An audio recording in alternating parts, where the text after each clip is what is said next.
Hi, my name is Peter Rich. I'm a professor of instructional psychology and technology at Brigham Young University in Provo, Utah. I work with BootUp as an external evaluator to research the effectiveness of their programs. And so, what I would like to do today is to talk about the teacher experience that they had with BootUp this past year. The way that we measure that experience is by giving teachers a survey at the very beginning of their first workshop, and then again repeating that survey, as well as some other questions about their practice and their experience throughout the school year at the end of their last workshop. So let's talk about, first of all, who our teachers are. There were 10 teachers who participated in the pre-survey, and there were 9 who completed the post-survey. So most teachers completed this survey overall. You can see that they have they're middle of the road teachers in terms of their years of experience. On average, you're looking at about 15 years of experience teaching. So this is an experienced group of teachers. One of the things that sticks out to me as well is that they are also experienced in teaching coding. This is a little bit more experience than I'm used to seeing with teachers who first participate in the BootUp experience with their coding experience. I think that bears out some interesting numbers as we look at the rest of this data. So we'll talk about that here. In terms of their roles, the majority of these teachers are STEM or STEAM teachers, so they are dedicated specialists, it looks like. And there's a couple who list themselves as technology or computing teachers. So all around, what we're looking at are specialists, which helps to explain why they already had some experience teaching coding beforehand. So that being said, let's talk about what their experience was like teaching coding. We asked the teachers what their feelings were for teaching coding both before and after they participated in the BootUp experience. Here's what they said. You can see here teachers, despite having experience teaching coding ahead of time, indicating that they were afraid. A teacher who said she was scared to death. We did have a teacher say that they were excited, right? I'm excited, ready for new ideas, love teaching, but a lot of nervousness, uncomfortableness, okay. Then we have another enjoyable, hesitant, and nervous. So overall, just a couple of teachers who were feeling great about it to begin with. As we look at how they're feeling about it now, after having participated in BootUp, you've gone from afraid to excited, scared to death to it's so fun, excited to still excited, nervous to confident, extremely uncomfortable to comfortable, okay to better, enjoyable to more prepared, hesitant to peaceful, and nervous to I have got a good handle on it and I'm ready to integrate it more into my other academics and lessons. So this is a great kind of qualitative understanding of where teachers were at and where they are at this point. As we look at how frequently they teach coding, this helps me understand a lot their growth. You can see here, these teachers are teaching coding all the time. And I think this helps explain why we see that growth so much in terms of their coding and how they feel about their coding. This is fantastic. We also ask teachers how much they integrate it with other subjects. And there's 2 ways that I look at integration. I look at this using the average, the mean, which is the average that a lot of people think of when they think of average, which is just taking the number that teachers report and dividing it by the number of people that have reported it. Often this number gets pulled up a little bit because there's 1 or 2 teachers who do more of this than others, right? And you can see here they're integrating all across the curriculum with multiple lessons throughout the course of the year. So 4 language arts, 1.5 social science, almost 5 science, and 4 math lessons, and 1 of whatever the other is as they look across the year. So lots of good integration is happening with coding. I like to look at the median as well. The median makes it so that everybody sort of gets measured evenly, not one person pulls up the average or pulls down the average more than the others. If you look at the median, we actually do still have teachers integrating coding across the curriculum. Language arts, social science, science, and mathematics. So this is again really good signs. Things look like they're going really well in Lexington with these numbers as I look at this. We ask the teachers how well they feel supported, and I'll just say typically on a 1 to 10 scale, I'm looking for I would classify anything above a 7 as good.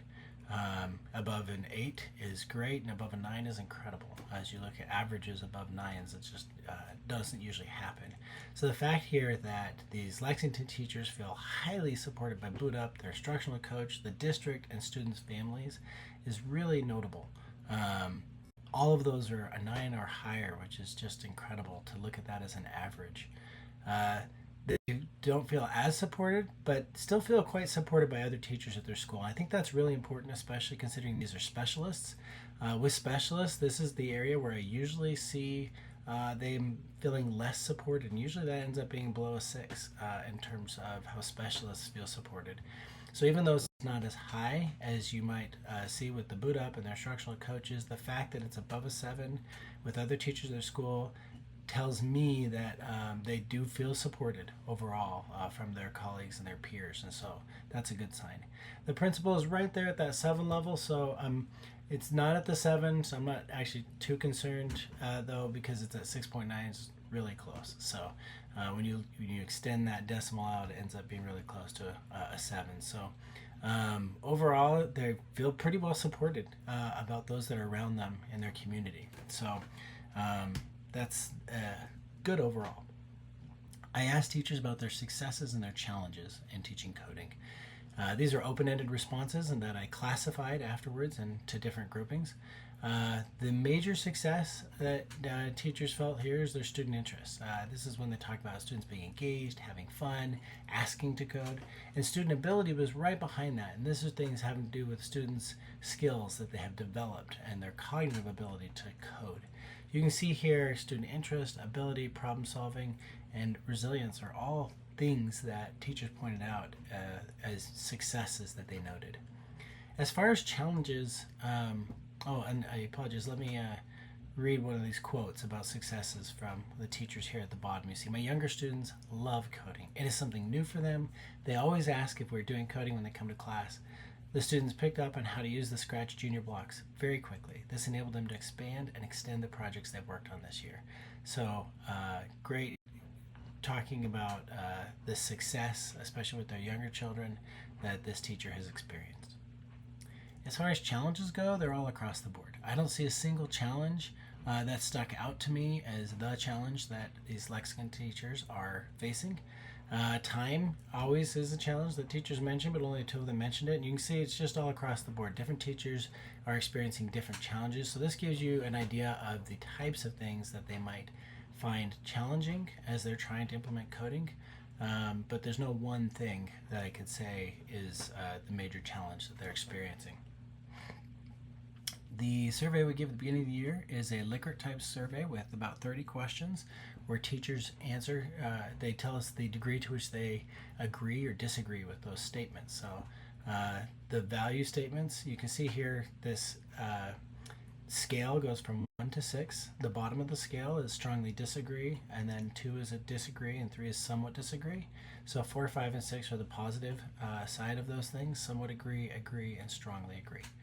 So you can see here teachers started off really quite strongly agreeing that there's high value to children learning to code. So these are questions like, all children can learn how to code, all children should learn how to code. I believe that coding is important for kids in their future careers and education. The teachers started out high, ended even higher, right? So this is, you can't get higher than a 6 on, and when you're averaging that with a lot of people, you don't usually see that go up. So these are incredible numbers. They have high value for coding. The CT questions are questions about teachers' own confidence to think computationally, sans coding. So, for example, I can find patterns in data. I know how to break down more complex problems into simpler ones. These are things you can see they started off close to the agree. I'm not quite there to agreeing on those statements, and they've actually significantly grown statistically to a 5.39 at this point from the 4.88 to begin with. So this is great growth. The coding, this is where we see a lot of growth.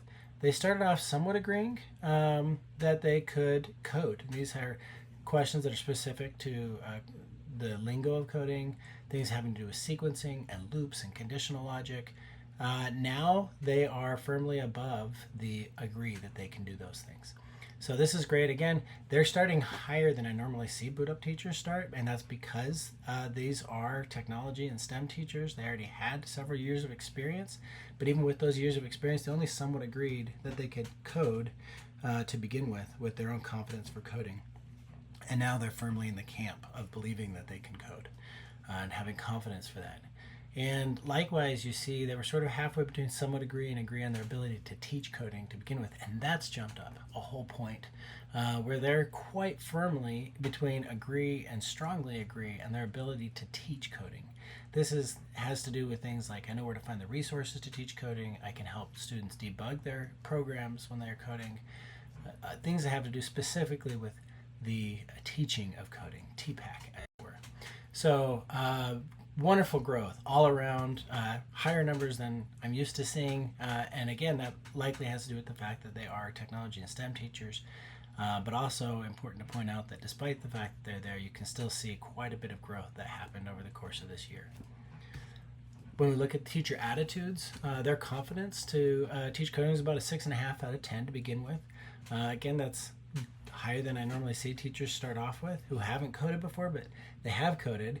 So they're about 6.5 out of 10, and now they're a 9 out of 10. So their confidence has grown is another way of seeing that. Their excitement was really high to begin with and even higher now. Their anxiety was low to begin with and even lower now. So these are all trending in the right direction. Their confidence has grown, their excitement has grown, and their anxiety, which was already low, is getting close to non-existent. So really good indicators overall for teachers in Lexington. In terms of evaluating their experience with BootUp, we use these questions. These are questions that the Amazon Future Engineer program asks of all of their sponsored programs. So you've got these 1 to 5 scales and a 1 to 10 scale in terms of their net promoter. These are all really high numbers. They're great. How satisfied were teachers with their BootUp experience of 4.8 out of 5 is wonderful. They believe that their students were satisfied, and actually, probably more important than that is that they feel that their students feel like they belong in CS at the same level that they were satisfied with their BootUp experience. They're highly likely to recommend BootUp to a peer as well. So these are all really good indicators of their experience with BootUp. When we look at this, we did ask the teachers how much they participated in the trainings. You can see on average, Lexington teachers recommended or reported, having participated in about 4 in-person trainings and over 5 online trainings. And that should say, online and in person. There you go. So 5.6. We did ask them what their preference was, and you can see here all of the answers. The preference was either in person or they liked them the same. The in-person folks, you can see they say they felt like you learn more. They just prefer in person. They can ask the questions. They like being able to collaborate with their peers. They like being able to do the hands-on learning. So when people were saying they liked the in person, those are why. As far as liking them the same, people say, hey, it was some things weren't necessary in person. Obviously the robotics were, but not the Scratch or Scratch Junior. They felt they benefited in both scenarios, and they liked both ways of doing things as we look at that all around. So it kind of gives you an idea of what the trainings were like and how they liked maybe one more than the other, and the rationale for doing that. And finally, as I look at their experience, I did ask them if they would just rate the different components of BootUp.